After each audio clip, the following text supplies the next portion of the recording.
Bismillahirrahmanirrahim. Assalamualaikum warahmatullahi wabarakatuh.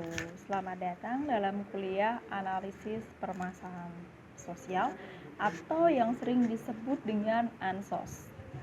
Perkenalkan, nama saya Aisyah Maulida dan selama kurang lebih 1 semester ke depan saya akan membimbing kalian, menemani kalian mempelajari mata kuliah analisis permasalahan sosial. Sebelumnya kalian bisa baca RPS yang sudah saya upload di Vkelas ya. Jadi secara umum mata kuliah ini akan memberikan kalian pemahaman atau konsep mengenai analisis permasalahan sosial yang nantinya bisa kalian lakukan, bisa kalian terapkan untuk memecahkan masalah sosial sekaligus melakukan pendampingan sosial ketika terjun di masyarakat. Jadi akan ada 14 materi pokok bahasan yang akan kita pelajari, mulai dari mengenal masalah sosial hingga dakwah dalam permasalahan-permasalahan sosial. Dan ada berbagai macam pustaka atau literatur yang kalian bisa gunakan. Kalian juga bisa mencari literatur sendiri untuk menambah hasanah ilmu kalian dalam analisis sosial. Untuk detail perkuliahannya bisa kalian simak di RPS, dan ada beberapa hal lain yang perlu saya sampaikan mengenai kuliah ini, yaitu terkait dengan penilaian. Jadi ada 5 unsur penilaian yang akan saya terapkan di kelas ini. Yang pertama yaitu tugas individu, tugas kelompok, UTS, UAS, dan keaktifan. Tidak kalah penting juga ada kontrak kuliah yang harus kalian penuhi. Yang pertama yaitu keterlambatan maksimal 15 menit, tapi karena kita sistemnya daring, jadi kita lebih fleksibel saja. Yang penting kalian datang ke kelas saya, mengikuti kelas saya, kemudian presensi sesuai dengan ketentuan yang akan saya lakukan, yang akan saya berikan, dan saya akan usahakan ketentuan presensi ini akan berbeda di setiap pertemuan ya, biar kita nggak bosen. Selanjutnya kehadiran minimal 75%. Jadi ketika kalian tidak hadir, tidak presensi di kelas saya lebih dari 3 kali, mohon maaf kalian tidak lulus dalam kuliah ini.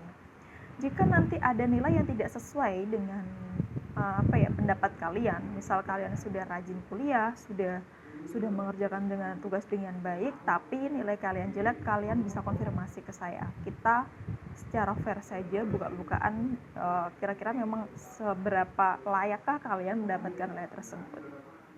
Nah, kemudian kalau semisal ada apa-apa tidak bisa ikut kelas saya atau terlambat, kalian bisa konfirmasi lewat WhatsApp. Jadi kita fleksibel saja ya, sama-sama enak. Baik, kita lanjut langsung saja, kita masuk ke materi yang pertama.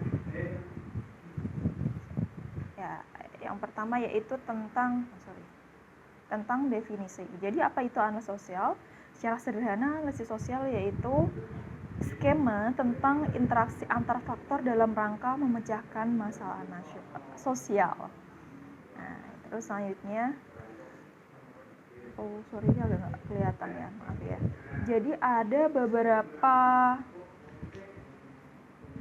beberapa situasi atau kondisi yang ingin ditangkap oleh analisis sosial. Yang pertama yaitu tentang situasi sosial, kemudian sejarah atau historis, ada juga hubungan struktural, dan yang ketiga yaitu budaya. Nah, kemudian dengan bisa mendapatkannya gambaran tentang keempat situasi ini, maka akan ada kemungkinan untuk mendapatkan atau memahami realitas sosial yang dihadapi untuk selanjutnya bisa dicarikan solusi pemecahan masalahnya. Ini definisi analisis sosial menurut Elsang. Selanjutnya, fungsi analisis sosial. Jadi yang pertama untuk mengidentifikasi masalah lebih mendalam sampai tahap akar dan ranting masalah. Jadi analisis sosial ini nanti akan membedah suatu masalah dan akan menemukan kira-kira sebenarnya masalah ini tuh di mana sih? Akar masalah atau munculnya masalah pertama ini ada di bagian mana, dan kemudian inilah yang menjadi salah satu fungsi analisis sosial.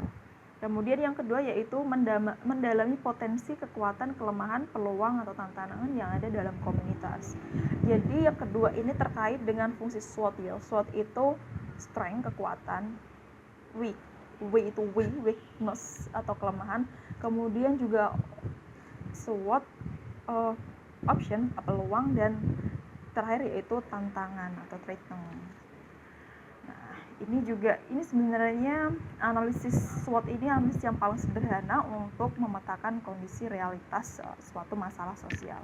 Kemudian yang ketiga yaitu untuk mencari strategi perubahan sosial yang tepat dan kontekstual pada berbagai macam permasalahan. Jadi begini, seringkali yang namanya kebijakan sosial itu gagal dalam implementasinya. Nah, ini karena apa? Salah satunya disebabkan dia ini tidak kontekstual terhadap masalah sosial.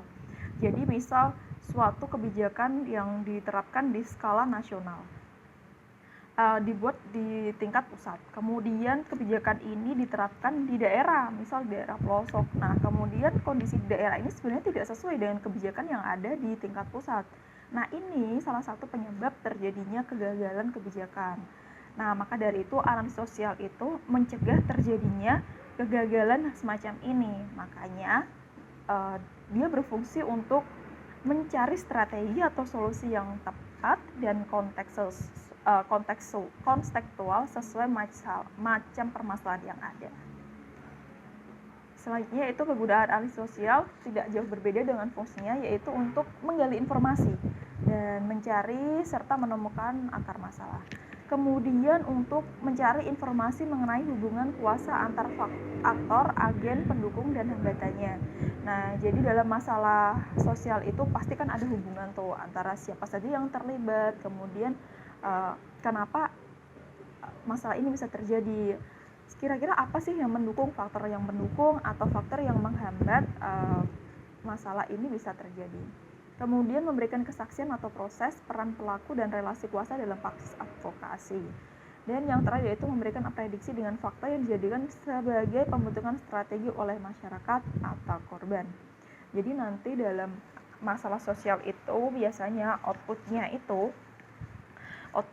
akan memberikan strategi yang bisa digunakan oleh masyarakat atau korban untuk bisa mengatasi masalah sosial yang mereka hadapi. Lanjut. Nah, ini tahapan analisis sosial. Yang pertama itu tahap persiapan. Tahap persiapan ini terdiri dari memilih dan menentukan objek analisis. Jadi, semisal kalian menemukan masalah kriminalitas, kalian memilih objek kriminalitas itu misal di daerah X. Kemudian di tahap kedua, kalian mulai mengumpulkan data. Nah, kalian turun lapangan, kemudian wawancara siapa saja yang terlibat atau mengetahui kasus kriminalitas tersebut. Kalian juga bisa melakukan observasi, melakukan pengamatan langsung yang ada di lapangan. Tidak hanya dengan data primer, tapi juga data sekunder. Kalian juga bisa melakukan studi pustaka, studi literatur untuk mendapatkan data mengenai kriminalitas. Misal kalian bisa mencari informasi di media massa, media online untuk mencari seberapa banyak atau apa saja jenis kriminalitas yang ada di daerah X tersebut. Setelah kalian mendapatkan data-datanya, kalian bisa menganalisis masalahnya di step ketiga. Jadi kalian akan mengkaji lebih dalam, membedah, menggali sebenarnya kenapa sih masalah kriminalitas ini bisa terjadi dengan data-data penunjang yang kalian dapatkan. Nah, jika data kalian benar, jika data kalian baik dan menggunakan metode analisis yang tepat, maka kalian akan mudah menemukan akar masalahnya. Dan yang terakhir yaitu perumusan solusi. Jadi solusi ini setelah kalian berhasil mengidentifikasi, menganalisis masalah, kalian akan lebih mudah mendapatkan solusi dari masalah tersebut. Nah, ini jadi pentingnya fakta dan data yang ada di lapangan agar strategi kalian, solusi kalian ini juga pas untuk masalahnya. Maka dari itu, tadi di awal saya sebutkan kebijakan solusi yang kontekstual sesuai dengan realitas yang ada di lapangan. Maka itu penting sekali. Jadi ketika melakukan analisis sosial, data dan fakta di lapangan itu, saya tekankan, data dan fakta di lapangan itu sangat penting untuk menjadi faktor penentu keberhasilan dalam perumusan solusi. Tolong diingat ya. Nah, selanjutnya yaitu sama seperti tadi, tapi ini agak lebih spesifik lagi mengenai tahap analisis sosial, yaitu persiapan, kemudian kunjungan lapangan, pemilihan data, penentuan masalah, prioritas masalah, dan akar masalah.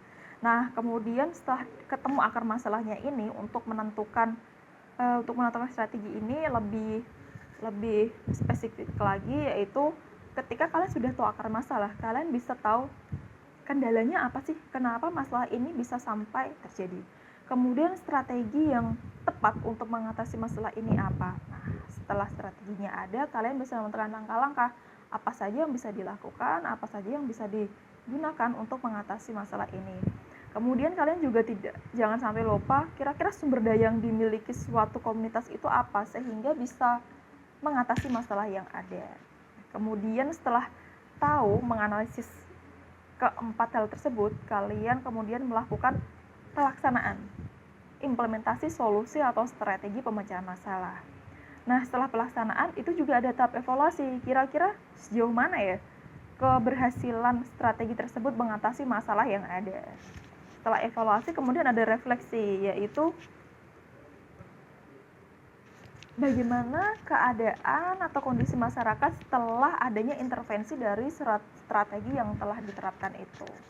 Nah, kemudian baru kita ambil konfirmasi lapangan atau kesimpulan seberapa berhasilnya analisis sosial dalam menentukan strategi sosial tersebut, strategi dalam pemecahan masalah sosial tersebut.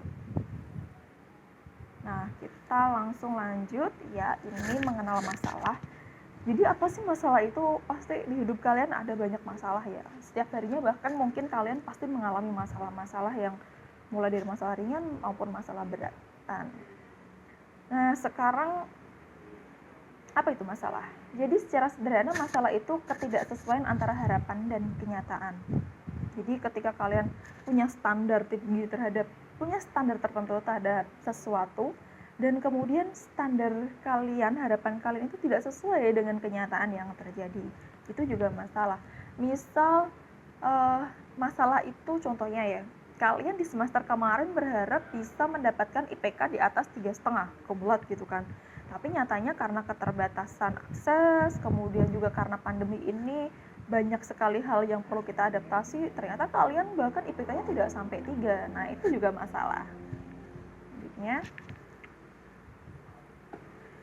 Nah, ini masalah sosial. Jadi apa itu bedanya masalah dan masalah sosial? Oh, tentunya skopnya lebih luas ya kalau masalah sosial. Masalah sosial itu secara sederhana adalah masalah yang muncul dalam komunitas atau masyarakat.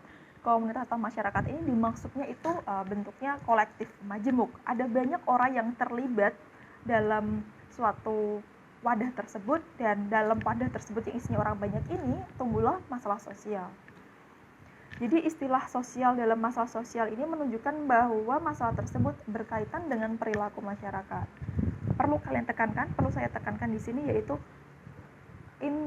masalah sosial terkait dengan perilaku masyarakat ya, bukan perilaku individu dalam masyarakat, tapi perilaku masyarakat secara majemuk. Nah, ini beberapa definisi masalah sosial menurut Sarjana Sukanto, yaitu tidak jauh berbeda ya, ketidaksesuaian antara unsur kebudayaan atau masyarakat yang dapat membahayakan kehidupan kelompok sosial, kemudian juga ada kondisi yang mengancam nilai-nilai dalam masyarakat sehingga dapat berakibat pada sebagian besar anggota masyarakat. Nah, ini kan ada kata nilai-nilai dalam masyarakat. Jadi, setiap masyarakat itu memiliki nilai yang beragam. Satu masyarakat di suatu daerah nilainya berbeda dengan masyarakat di daerah lain. Mungkin di masyarakat di suatu wilayah X itu ada suatu masalah di masyarakat X karena ada pelanggaran nilai-nilai. Tapi ketika kejadian ini terjadi di wilayah Y, maka belum tentu hal ini menjadi masalah di dalam masyarakat ini, karena ada kemungkinan bahwa nilai-nilai dalam kedua masyarakat ini berbeda. Jadi jangan dipukul rata, karena tadi masalah sosial itu sifatnya kontekstual, seperti analisis sosialnya. Lanjut. Nah, kenapa sih bisa terjadi masalah sosial? Masalah sosial itu terjadi karena adanya sesuatu yang salah dalam kehidupan sosial ya. Misal terjadi pelanggaran atau ketimpangan dan yang lain-lain, nanti ada di slide selanjutnya. Nah, kemudian masalah sosial merupakan realitas sosial yang kompleks sehingga sumber masalahnya juga bersifat kompleks. Karena ada banyak orang, banyak yang terlibat, otomatis masalahnya juga kompleks. Nah, ini sumber masalah sosial. Yang pertama yaitu dari individu dan kemudian sistem. Individu, kalian tahu, satu orang itu bisa membuat masalah sosial jika masalah sosial itu merugikan banyak orang, berdampak pada kepentingan banyak orang.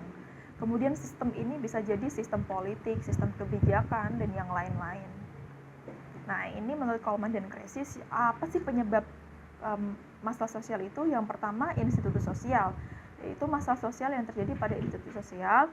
Kemudian ketimpangan, contohnya seperti ketimpangan secara ekonomi ya.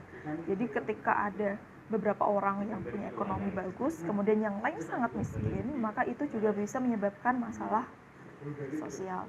Kemudian penyimpangan, seperti penyimpangan dalam perilaku seperti kriminal, atau juga penyimpangan dalam nilai dan norma seperti definisi yang dikemukakan oleh ahli tadi. Kemudian juga perubahan. Nah, perubahan ini seperti masalah urbanisasi dan lingkungan hidup. Misalnya ada suatu daerah, yaitu daerah yang bersifat agraris, banyak petani di sana.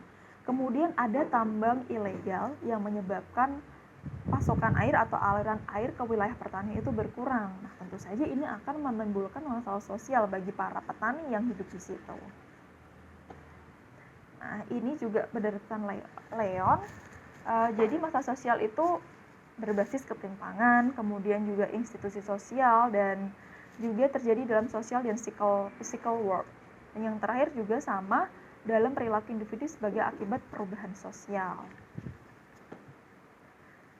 Nah, begitu saja yang dapat saya sampaikan sebagai format presensi di kuliah ini. Saya mohon kalian bisa menuliskan nama, NIM, dan juga jawaban dari pertanyaan yang akan saya sampaikan.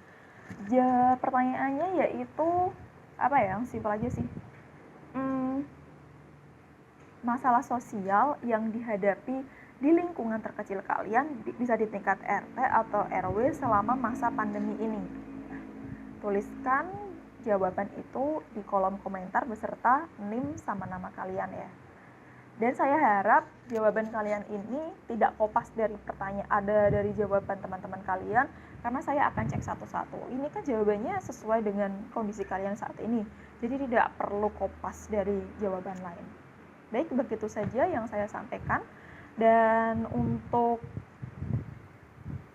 diskusi bisa kita lanjutkan di grup kelas. Terima kasih, semoga kuliah ini bermanfaat. Wassalamualaikum warahmatullahi wabarakatuh.